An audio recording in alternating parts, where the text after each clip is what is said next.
Gostaríamos que contextualizasse, quando falamos de poligamia, quais são os critérios, o que é a poligamia no Islã, quais são as principais ferramentas que os seus praticantes devem ter em mente antes de entrar neste mundo da poligamia. Bismillah, salatu wassalamu ala rasulillah wa ala alihi wa sahbihi wa sallama tasliman kathira, amma ba'd. Em primeiro lugar, louvar e agradecer a Allah subhanahu wa ta'ala que nos concedeu esta oportunidade de cá estarmos mais uma vez para nos debruçarmos assuntos relacionados com o seu din.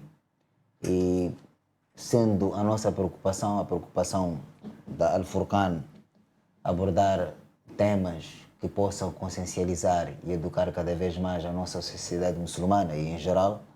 Então, mais uma vez estamos aqui para tentarmos esclarecer e chamarmos a razão e a justiça aos nossos irmãos que, portanto, têm esta vontade ou queiram se informar a respeito da poligamia.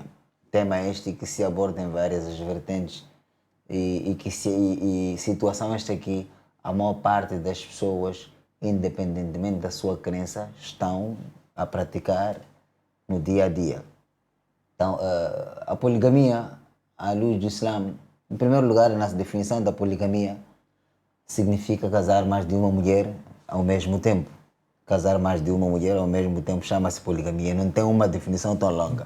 Então, quando um indivíduo tem uma esposa e une-se de seguida matrimonialmente com uma outra ao mesmo tempo, isto é, sem se divorciar da primeira, então este é polígamo. Então, a poligamia, em primeiro lugar, dizer que o Islã não é que instituiu a poligamia. A poligamia já vem sendo praticada desde os tempos antigos, antes do Nabi sallallahu alaihi wasallam e antes do advento do Islã. A diferença que existe entre aqueles tempos, a poligamia que era aplicada e praticada naqueles tempos e com o advento do Islã, é que o Islã encontrou a ser praticado, se nós formos a estudar a biografia do Nabi sallallahu alaihi wasallam, e mesmo se for a estudar na história, aquela que nós aprendemos na escola, onde fala de homens primitivos, há de ouvir a falar que uma das características deles eram polígamos. Quer dizer que o Islã não instituiu a poligamia, encontrou, mas de acordo com a sunna do Nabi, da sunna e a tradição de Allah subhanahu wa ta'ala, há aquelas práticas que o Islã encontrou a serem executadas, foram revogadas de imediato, ou outras foram colocadas na prática dentro do Islã, no andar do tempo o Islã revogou definitivamente, isto é, extinguindo esta prática e colocando em troca uma outra coisa que é melhor, uma alternativa. E há outras que o Islã consentiu e acomodou, deu continuidade por não constituir alguma diferença e perigo para os crentes de acordo com aquilo que é o conhecimento de Allah. Então, o Islã encontrou a poligamia a sendo praticada. E ela é praticada por judeu, cristão ou qualquer outra nacionalidade. Praticam isto. Aliás, outras religiões praticam isto. De forma legalizada ou não legalizada, mas este ato pratica-se. Mesmo aqueles que não se consideram religiosos também praticam a poligamia. Agora, especificamente porque quando a matéria de poligamia pesa mais o Islã comparativamente a outras crenças, a outras orientações religiosas. Porque o Islã, quando foi revelado o Islã, portanto, colocou regras e normas, colocou balizas. Em vez de deixar andar como era aplicada a poligamia, diz calma aí. Existem regras e normas que vão reger para todo muçulmano que pretender, portanto, praticar a poligamia. Então, nisto, Allah subhanahu wa ta'ala instituiu regras que cada um de nós tem a obrigação de seguir. Então, quem tiver mais de uma mulher, então, tem regras, requisitos que ele deve seguir lá. Então, nesta senda, o Islã permitiu, portanto, a poligamia. Por quê? Porque para atender às necessidades da natureza humana. Vendo que este ato, esta prática, tem a ver com a necessidade ou as necessidades da natureza humana, aí para facilitar com que este ser humano aplique aquilo que é recomendação de Allah no decorrer da sua vida, colocou estas regras para evitar com que as pessoas caiam no atos de obscenidade, no atos de fornicação, em atos de adultério, onde o adultério e a fornicação proliferam mal incontornável e mal irreparável. Se for a ver hoje, fazer as estatísticas, as crianças bastardas, as crianças que não têm pais, o número é surpreendente. Então, isto veio, portanto, a legislação islâmica veio para barrar esses atos, veio disciplinar. Olha que os tempos antigos, os árabes especificamente, antes do Islã, ele hoje era normal casar-se com uma mulher, à tarde ele divorciar-se dela, na mesma tarde casar-se com outra.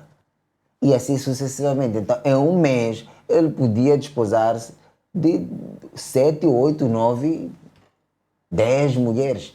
Mas todas elas dormem com ela de forma instantânea e depois descarta elas. E depois, qual era o perigo? Segundo a cultura deles, bastasse que a mulher fosse uma que já experimentou o casamento, isto é, não é virgem, em outras palavras, ela enfrentaria inúmeras dificuldades para contrair o matrimônio. Daí que o Islã apareceu para regular, colocou instrumentos de regulamentação da poligamia para que as pessoas não possam transcender os limites de denegrir a imagem da mulher, de desonrar a mulher. Então o Islã, quando colocou estas regras, é para honrar a mulher, dar a dignidade da mulher, que ela não é uma ferramenta ou não é um instrumento que tu podes usar a qualquer momento que tu quiseres e depois largares. Então, daí que o Islã veio instituir. Atenção, o Islã colocou regras, não instituiu a poligamia, o que quer dizer que o Islã permite que um homem seja polígamo, mas não obriga o homem a ser polígamo. É aí onde o conceito e a concepção da maioria dos nossos irmãos muçulmanos entendem mal. Então, não é uma matéria para nós levarmos como se fosse um desporto ou um meio de entretenimento. Casamento é um contrato matrimonial que é firmado de acordo com a legislação de Allah. Talvez as pessoas não têm essa consciência, algumas pessoas. Quando tu estás a fazer o khutbat nikah, esta é uma afirmação do contrato matrimonial pelo testemunho de Allah. Que Allah permite que tu desfrutes dela de forma legal e este é um legado que tu estás a afirmar e é preciso, portanto, que estejas ligado a este, portanto, princípio, sabendo que qualquer coisa que eu for a praticar, que eu for a fazer, serei questionado perante Allah subhanahu wa ta'ala. Então, isto é que a pessoa deve ter noção, deve ter a concepção que a partir do momento que você faz um contrato matrimonial, aquele khutbah, e reúne os requisitos, o ali, que é o representante ou pai da noiva, e depois tens ali duas testemunhas, e é celebrado este Sunnat Nikah, aparecem pessoas, este contrato matrimonial é testemunhado pelos servos de Allah e próprio Allah sela. É uma responsabilidade. Daí que os direitos dos cônjuges, direitos não pode perceber que só recai direitos para a mulher. Não. Direitos de um casamento volta para o homem e volta para a mulher. Ambos têm deveres a cumprir neste contrato matrimonial. Se a mulher não cumpre com precisão, será responsabilizada, irá responder perante Allah. E o homem também, idem. Então, daí que a poligamia ela foi instituída nestes moldes e regulados desta forma.